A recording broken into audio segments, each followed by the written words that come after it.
All right, peace. Here we go. Day 8 or day 9 of the positive psychology versus the COVID-19.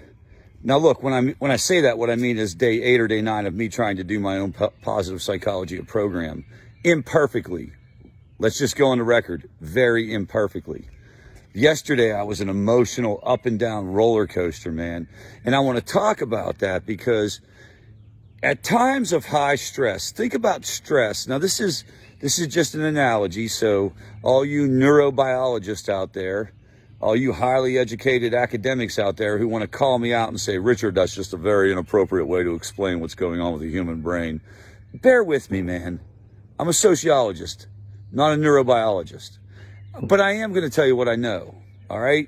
I've read enough. I've learned enough. There are some facts. Stress, think of it as a bucket. Think of it as a box. Maybe that's a better way to say it. The stress box.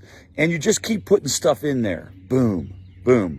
Work-related things, financial-related things, kids, colleagues at work that are driving you nuts, clowns in your industry who are driving you nuts, gatekeepers in your industry who are driving you nuts, lack of revenue in your business that's making you worry. This is all going in the box, in the stress box.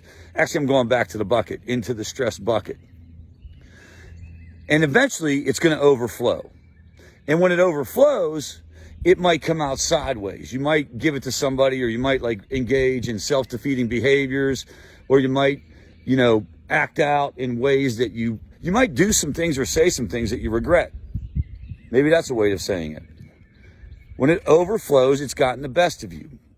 Now, here's the problem with this COVID-19 thing.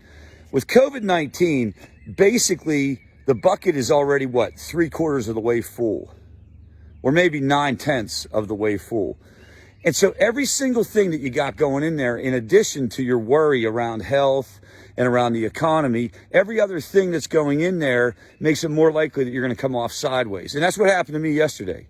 For me, and I'm not going to name the provider yet because I have a couple friends who work and are executives in this company, but our internet provider is the most diabolically incompetent internet provider on the face of the earth. And what they do is they tell you that they fixed it and then they didn't.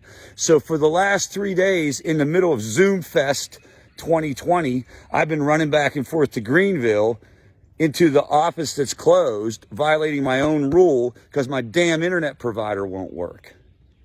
Now, on a normal day, being the chill, kind of highly positive dude that I am, on a normal day, that probably isn't going to bother me, right? I'm like, the internet's not working, whatever, I'll go to work. But in midst of COVID-19, I lose my shit. Now, if you're not sure what the technical definition of losing your shit is, picture like a 50-year-old man stomping about the yard, kicking a basketball, and you're getting close to what losing your shit is. The internet made me lose my shit. Why?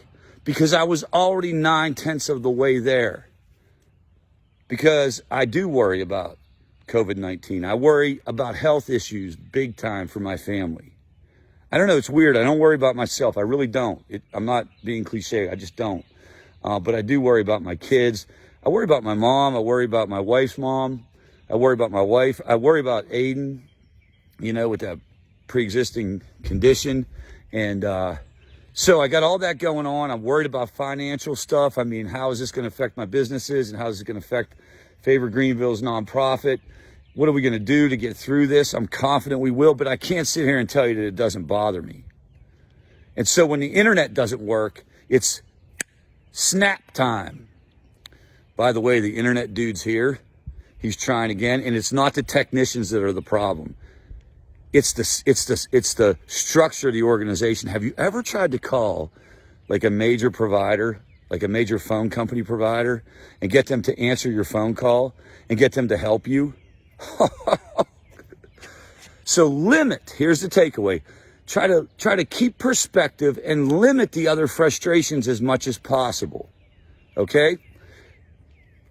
Check us out tomorrow. Tomorrow at noon, Favor Greenville's All Recovery Group will actually be a positive psychology lecture. And I'm going to talk about the influence of social media in the area of COVID-19, but also just in general, and how we need to manage that as well. All right, well, I'm going to go back down here, see if my man's still working on the internet, and we get in there, maybe run a few wires. I'm going to steal some internet from the neighbor. I don't know what I'm going to do. No, you know what I'm going to do? I'm going to drive to freaking Greenville because I got no damn internet. Man.